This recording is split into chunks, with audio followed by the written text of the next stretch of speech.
Well, back from the hardware store. Picked up more caulking. I got 3 this time.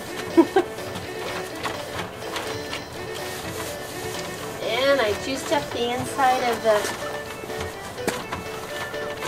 this side. It's about 3:30 right now. It's a lot more comfortable working out here than it was at 1 o'clock, I can tell you that. Phew, that was hot.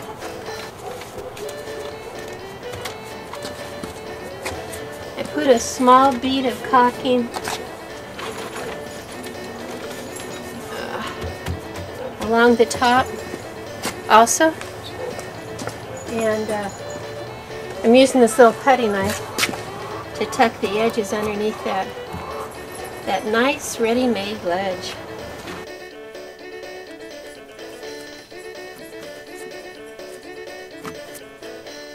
And then I tell you, that really finishes off the look on the top.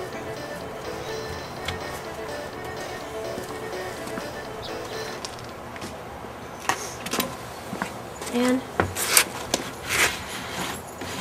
you want to smooth, smooth, smooth.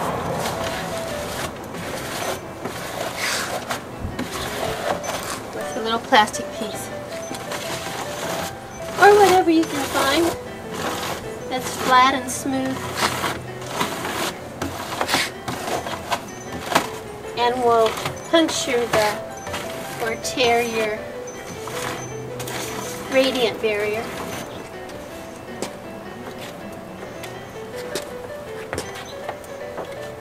Very good.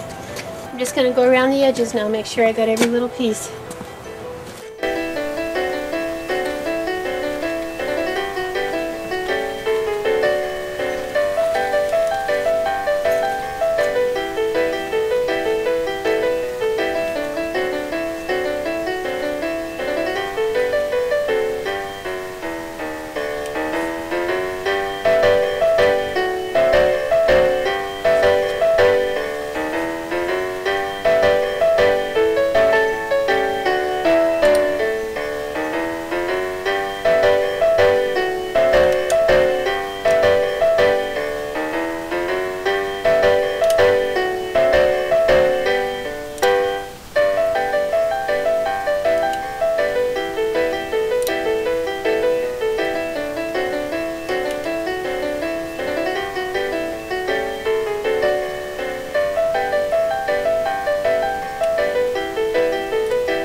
Okay, and now let's get the edges.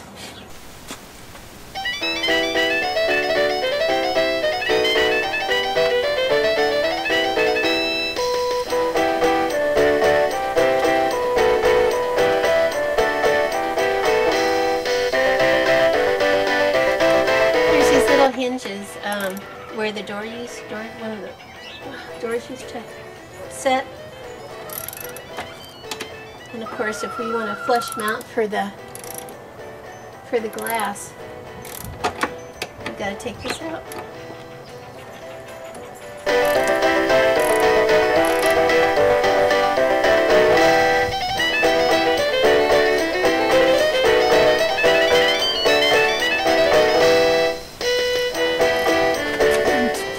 For those of you that were wondering what size those screws were that I just took out of there, was I had to use a 5/16 socket for it to get it out.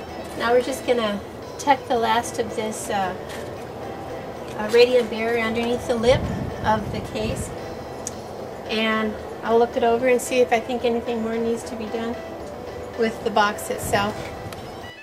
Well, it's getting to the end of another day on the breadbox water heater project. I put the sliding glass door over the bread box to see how it fit, and this one fits front and back okay. It's sealed tight on the back and on the front. It's set and flush so no air can get out. However, you got a big gap right here that goes straight in. So all your heat's going to come out right there. Not good. So we need to figure out something with that. And it's more than likely the same here. Oh yeah, I can get my fingers in there. So we got to put a gasket or something to keep the air from going out right here. But then that's not the big problem. The big problem is the darn thing is just too long. The depth is okay, but the width is that much too big on that side.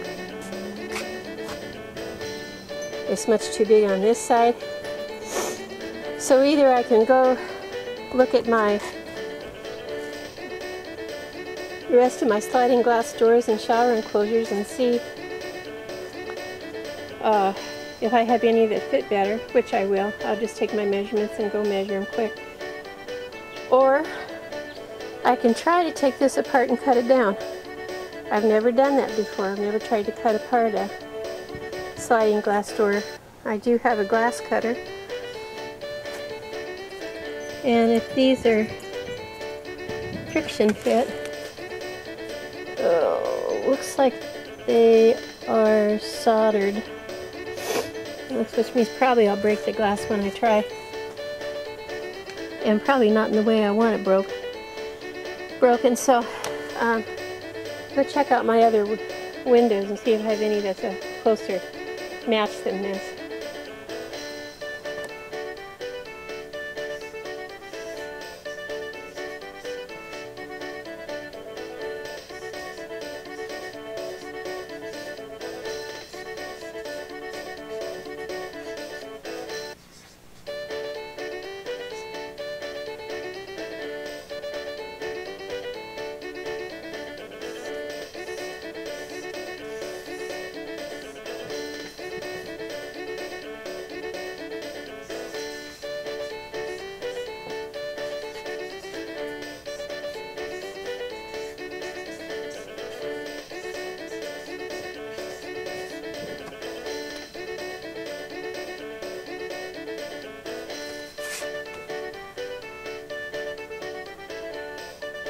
Wish me luck.